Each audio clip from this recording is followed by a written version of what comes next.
because like you, I had friends serving in Iraq. I had friends who were looking for jobs, others who couldn't go to the doctor because they couldn't afford it. I thought that had to change.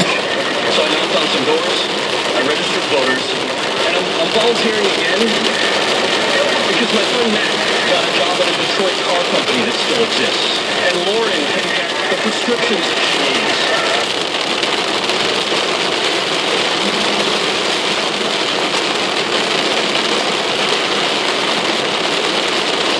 Marine Corps training. That's changed. Wow. We can't turn back now. So before I close, and as I wonder which Twitter hashtags you'll start using when I'm done talking, I ask all of you young people to join me. You don't even have to put pants on.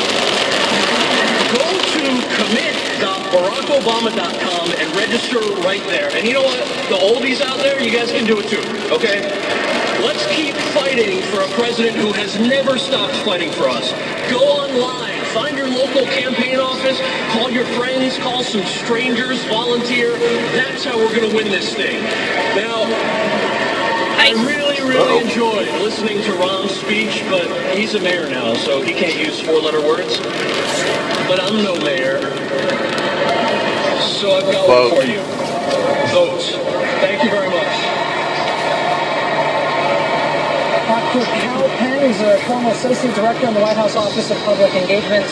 I would say hashtag you don't even have to put your pants on is more likely than hashtag set your face, no matter what he suggests.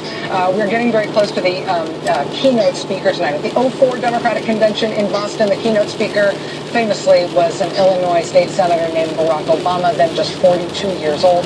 Mr. Obama delivered his red states, blue states, United States classic, and the rest is history. Well, tonight's keynote speaker is somebody you probably do not know, but Alex Wagner has the details on him. Alex?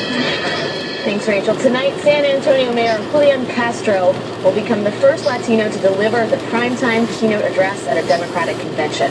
At just 37 years old, it is an understatement to say that Castro is a rising star in the party. He's been called the Democratic answer to Marco Rubio, while some have likened his personal story and oratory to that of President Obama. We believe the real emergency is getting more students across the graduation stage. Wow, look at that. Not frivolous voter ID laws. For us shouldn't have to come home and fight for their own livelihoods here. We believe that a woman's right to privacy is an individual liberty, not a political wedge issue. Despite his youth, Castro already has more than a decade of political experience under his belt. He was first elected to the San Antonio City Council at age 26. Julian will be introduced by his equally accomplished twin, Joaquin, a Texas state representative who also is running for a congressional seat.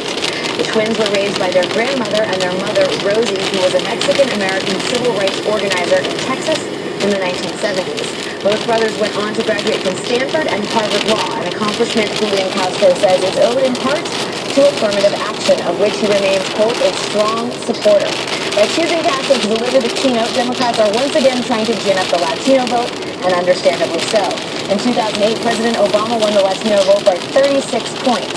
A new poll finds the president could win by a similar margin again this year. And despite GOP attempts to win Latino support during the Republican convention, in large part by speaking Spanish but remaining completely silent on policy, 49% of registered voters, Latinos, believe Republicans do not care about Hispanics.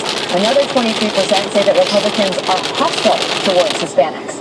Only 17% said Republicans were doing a good job. That's compared to 55% down in the valley, Whiskey River. The issue of Hispanic turnout remains a question here. Only 49% those are the places you will always find me. Undeniable is that as the Latino population those are the places I will always go. Especially as more Latinos settle in traditional swing states like Colorado, Nevada, North Carolina, and Virginia. And simply in terms of the pure metrics on this, some Democrats, including the president, believe historically red states like Julian Castro's home state of Texas could shift into the swing state category as the Hispanic population continues to grow in both numbers and influence. Swing state We'll probably try the bone. Swing state Texas. I imagine I'm already an old person. for Cal Penn's speech, but now the prospect of that changing in my lifetime makes me feel like I don't understand time at all. The future is now, Rachel.